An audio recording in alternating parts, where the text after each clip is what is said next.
What's up, guys? This is Cory coming at you from the top of Arapahoe Basin Ski Resort. We're close to the Montezuma Bowl, which is right over there. Never done them before, kind of scared. I've heard there's some cliffs and stuff. So real quick, gonna talk to you about a few favorite and not so favorite options for snowboarding. So I've got them all laid out here. So basically, I'm gonna show you, these are my three favorites. My least favorite is actually the T5s or thereabouts. I don't want to pick on Clips. There's actually some other options like I've seen some from Under Armour. It's basically the same thing. You basically got these little wireless earbuds. You shove them in your ears. You can actually get some really good bass, surprisingly, out of the things. The problem is that you can't hear anything else after that. You go snowboarding into things, and you can't hear nobody behind you. It's even worse biking. I'm not entirely sure why they're marketed as sport headphones, because they're literally the last thing I would use. The other thing I don't like about them is that they just hurt. So basically, some of us have smaller ear canals. I'm one of them. I have trouble with earplugs.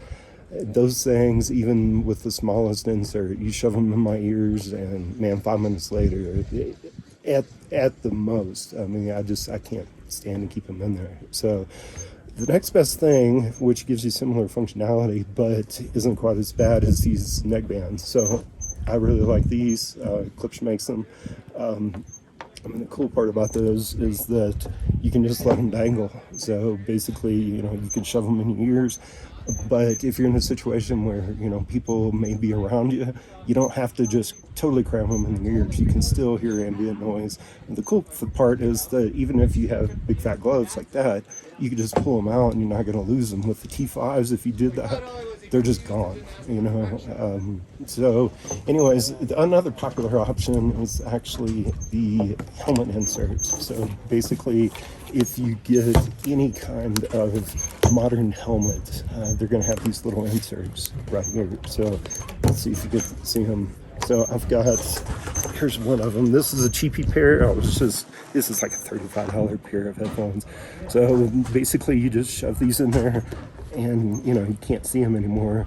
And that's what they look like installed. So there's a couple different styles. You've got the wireless ones, you've got the wired ones, and unfortunately, if you're going to use them with an iPhone, you got to have an adapter if you use the wired ones. So there's pros and cons. I guess the only thing I don't like about them from a music standpoint is that the bass changes quite a bit depending on how tight this is. I don't like my strap to be super tight.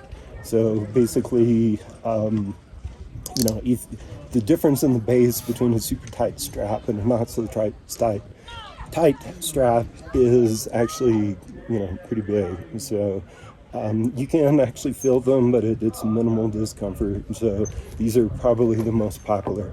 Me personally, and I don't even sell these things. I wish I did. I wish, Clips had some kind of options, but I like these things, the little Jbl Clips. If Clips made an equivalent, I'd be all about it. So basically, they don't even take any space when I travel. I can take my backpack, I can take this little carabiner clip that's built in. I can put it on the little loop on top. It's round, there's no sharp edges, it's thin. I can just stick it in my pocket if you want. It just doesn't take up any room. So the only bad part is that the speaker isn't all that big.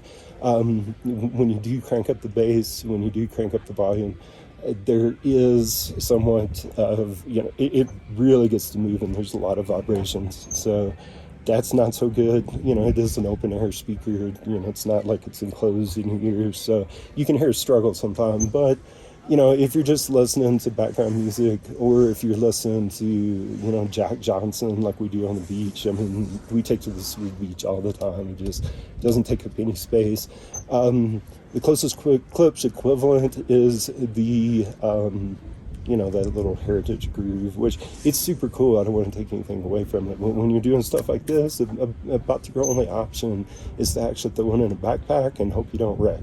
And that's not a very good plan. So, you know, this thing, I'm pretty sure it's water resistant, so don't quote me on that. I mean, we've got sand all over it, and that's the only sucky part, is that there's no waterproof plug for this, you know, charging port. So I actually have sand in that, and you know, it's hard to get my charging cord in there at this point. So like I said, I don't even sell these. I just like them. This thing goes everywhere. I do.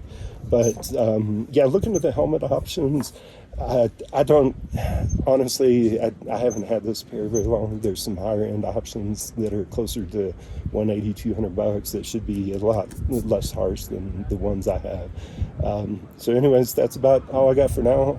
Like I said, we're close to the Montezuma Bowl, so maybe I'll squeeze in some video.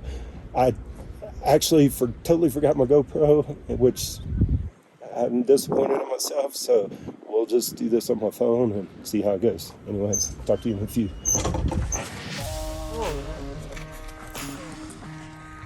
What's up, guys? I told you we'd get some snowboard footage, so here we are, top of PK, and we got a special guest. Check this out. You know who that is? It's Mark Seaton Sound. He's been kicking my ass today. We've been hitting 43 miles an hour in straight stretches. Hey, it was 46. Was it? Oh, goodness. So, hey, we're at the Pika Trail at beautiful Breckenridge, top of PK. So here we go. Hopefully we don't wreck.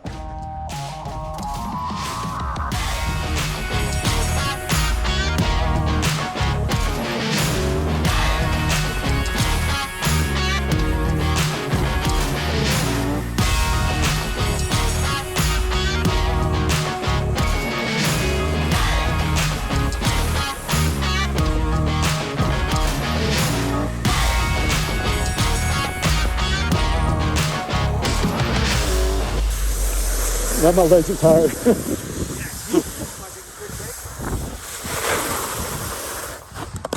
Oh, goodness.